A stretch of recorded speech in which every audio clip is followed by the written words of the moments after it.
Isha kitchen में दोपहर का खाना बना रही थी और उसके मायके से उसकी भाभी और माँ अचानक ही आ गई थी। उन्होंने देखा कि उनकी बेटी रसोई में अकेले खाना बना रही है और उसकी जेठानी गीता उन्हें कहीं दिखाई नहीं दी। तो उन्होंने ईशा से पूछा कि जेठानी गीता कहाँ है। तो ईशा ने बताया कि कल से उनको कुछ बुखार है और वह दवा लेकर अपने कमरे में सो रही है। तो ईशा को उसकी माँ ने कहा, बेटा ये सब बहानेबाजी हैं, कुछ भी नहीं हुआ होगा उसे, वह जानबूझकर आराम करने सो गई होगी। पता है ना कि काम करने के लिए देवरानी आ गई है तो आराम करो। वैसे घर के बाकी लोग कहाँ हैं? दोनों भाई पापा के साथ फैक्ट्री गए हैं, वे तो रात को ही घर आएंगे। भाभी अपने कमरे में है। गीता ऊपर अपने कमरे में सो रही थी। उसने कुछ देर बाद कुछ आवाज़ें सुनी और उसे लगा कि घर में कोई आया है। तो वह थोड़ी हिम्मत जुटाकर उठी और धीरे धीरे सीढ़ियों से नीचे आने लगी। आधी सीढ़ियाँ उतरी ही थी कि उसने ईशा की माँ की आवाज़ सुनी, जो ईशा को समझा रही थी कि तुम्हें अकेले काम करने की क्या ज़रूरत है, अपना खाना बनाओ और खा पी कर आराम करो। हमने तुम्हें यहाँ जेठानी की सेवा के लिए थोड़े ना भेजा है। जब वह आराम करने के लिए अपने कमरे में जाए तो तू भी कोई ना कोई बहाना बनाकर अपने कमरे में जाकर लेट जाया करो। नहीं माँ, भाभी को सचमुच में बुखार है, मैं खुद दवाई देकर आई हूँ। ऐसे बिना बुखार कोई दवाई तो लेगा नहीं। तू बहुत भोली है बेटा। ये तेरी जेठानी तो मुझे बहुत चालाक लगती है। मेरी बात का ध्यान रखना, वरना वह आराम करती रहेगी और तुम काम ही करती रहोगी। माँ, घर के काम हैं ही कितने, सफाई बर्तन करने के लिए काम वाली लगी है, कपड़े हम दोनों मिलकर धो लेती हैं और खाना भी हम दोनों मिलकर बनाती हैं। आप चाय पियो माँ, चाय ठंडी हो जाएगी। इतनी बातें सुनकर गीता को कुछ तसल्ली हुई कि ईशा अपनी माँ के बातों में नहीं आई और गीता बाकी सीढ़ियाँ उतरकर नीचे आ गई। वह ईशा की माँ भाभी से मिली और वहीं पर सोफे पर बैठ गई। तो ईशा की माँ ने गीता से कहा कि तुम जाकर आराम करो, हम तो अभी आज का दिन रहेंगे, कल जाएंगे। और गीता नीचे ही साथ वाले कमरे में जाकर लेट गई। ईशा ने खाना बना लिया था। सब ने खाना खाया और ईशा ने गीता से भी खाना खाने को बोला, लेकिन गीता सो गई थी और ईशा अपनी माँ और भाभी के साथ बैठकर बातें करने लगी। गीता के परिवार में उसके पति, ससुर और देवर हैं, सास नहीं है। उनकी मौत गीता की शादी से 4 साल पहले ही हो गई थी। गीता के ससुराल के पड़ोस में ही उनकी ताई सास का परिवार भी रहता है। उनके परिवार में ताया ससुर, ताई सास और भरा पूरा परिवार है। ताई सास के बड़ा बेटा और बहू दोनों डॉक्टर हैं। गीता दिन में अपने काम निपटाकर ताई सास के घर ही चली जाती थी और ईशा के आने के बाद उसे घर में साथ मिल गया था। घर में कभी गीता के मायके से और कभी ईशा के मायके से किसी न किसी का आना जाना लगा रहता है। गीता की आंख खुली तो देखा कि उसके कमरे का दरवाज़ा बंद है। उसने उठकर बाहर आने की कोशिश की तो उससे उठा नहीं गया। तो उसने ईशा को आवाज़ दी, लेकिन किसी ने नहीं सुनी। वह धीरे धीरे उठी और बाहर आकर देखा कि कोई नहीं है। उसने ताई सास को फ़ोन किया और बताया कि घर में ईशा के मायके वाले आए हैं और वह उठ नहीं पा रहे हैं, तो थोड़ी देर के लिए आ जाएं। तो जल्दी से ताई जी आ गई और गीता से ईशा के बारे में पूछा। तो फिर ताई जी ईशा के कमरे में चली गई। जैसे ही वह उसके कमरे के बाहर पहुंची तो ईशा की मम्मी ने उसे समझाकर लिटा दिया और कहा कि कोई पूछे तो कहना कि तुम्हारा बीपी लो हो गया है, तो देख लेना तुम्हारी जेठानी का बुखार भी अपने आप छू मंतर हो जाएगा। अब तुम्हें अकेले ही घर का काम करने की ज़रूरत नहीं है। तभी ताई जी ईशा को आवाज़ देते हुए कमरे में आई और ईशा की मम्मी और भाभी को देखा, उनसे मिली। देखा कि ईशा भी लेटी हुई थी। ताई जी ने ईशा से पूछा कि उसे क्या हुआ है। तो ईशा की मम्मी ने कहा, समधन जी, मेरी बेटी का बीपी लो हो गया है।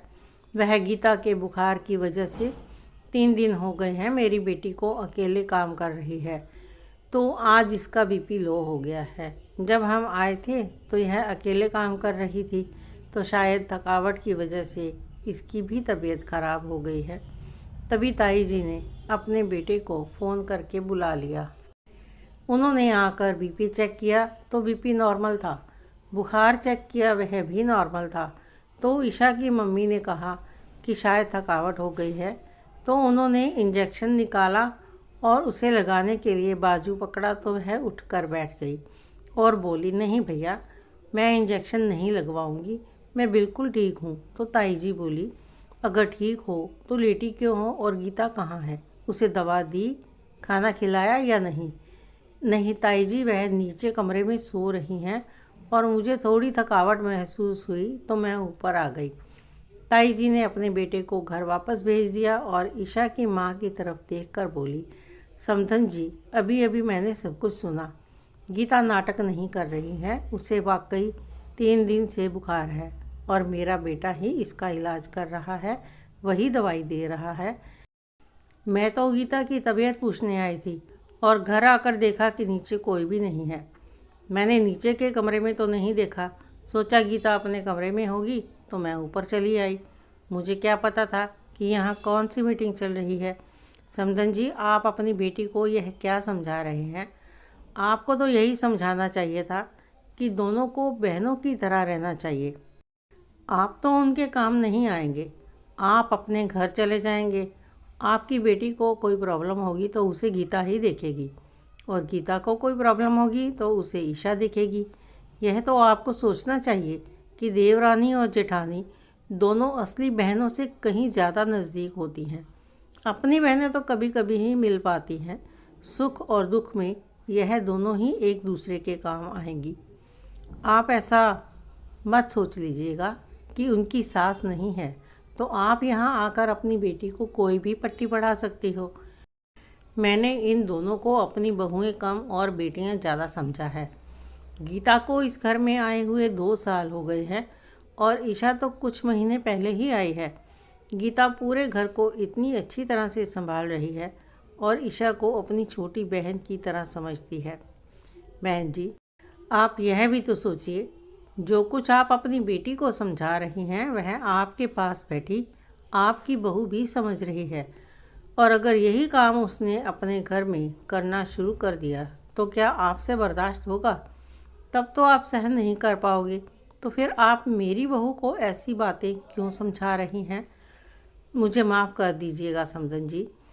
जब मैं अचानक ही यहाँ आ गई तो अपनी बेटी को अकेले काम करते हुए देखा तो मुझसे सहन नहीं हुआ। मैंने सोचा कि गीता जेठानी होने का फ़ायदा उठा रही है, इसलिए देवरानी को काम में लगाकर खुद आराम कर रही है। बहन जी, गीता तो मेरे घर में आकर मेरे काम में भी मेरी मदद कर देती है, तो अपने घर के काम से भला पीछे कैसे हट सकती है?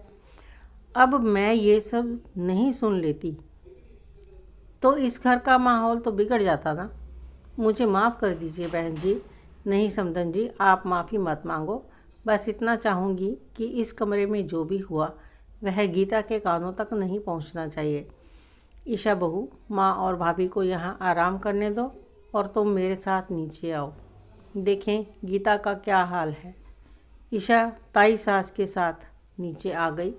जब वे दोनों नीचे आईं तो देखा गीता किचन में कुछ कर रही थी, तो ताई जी ने ईशा की तरफ देखा और ईशा भागकर किचन में गई और कहा, भाभी आप क्यों उठकर आ गई? मुझे आवाज़ दे दी होती। मैं माँ और भाभी को ऊपर अपने कमरे में छोड़ने गई थी ताकि वे ज़रा आराम कर सकें। आप चलकर बिस्तर पर बैठो, मैं आपके लिए खाने को लाती हूँ। फिर गीता ताई सास को देखकर बोली, ताई जी आप कब आए? मैं तो तुम्हारा हाल चाल पूछने आई थी। तो ईशा के मायके वाले मिल गए थे तो मैं थोड़ी देर उनके पास बैठ गई थी। तभी ईशा गीता के लिए खाना लेकर आ गई और उसे खाना खिलाकर दवा ले आई और बोली, भाभी जी अब आप जब तक ठीक नहीं हो जाती आपको उठने की कोई ज़रूरत नहीं है। मैं हूँ ना आपकी छोटी बहन, आपकी देवरानी। बस आप जल्दी से ठीक हो जाओ, ईशा ने अपनी ताई सास को धन्यवाद दिया और अपनी माँ के किए की माफ़ी मांगी। और गीता ने भी जो कुछ सुना था ताई सास को पता नहीं चलने दिया, और जो कुछ ईशा की माँ और ताई जी के बीच हुआ उसका पता भी गीता को नहीं लगने दिया। उसके बाद कभी भी ईशा का बीपी लो नहीं हुआ और अगले ही दिन ईशा की मम्मी और भाभी अपने घर चले गए। गीता और ईशा में कभी भी कोई मनमुटाव नहीं हुआ। सचमुच ताई सास के समझाने का ईशा पर बड़ा असर हुआ और दोबारा उसकी माँ की हिम्मत नहीं हुई कि वह अपनी बेटी को कुछ सिखा सके। आपको यह कहानी कैसी लगी कमेंट करके अवश्य बताएं। अच्छी लगी हो तो लाइक करें, शेयर करें, सब्सक्राइब अवश्य करें। धन्यवाद।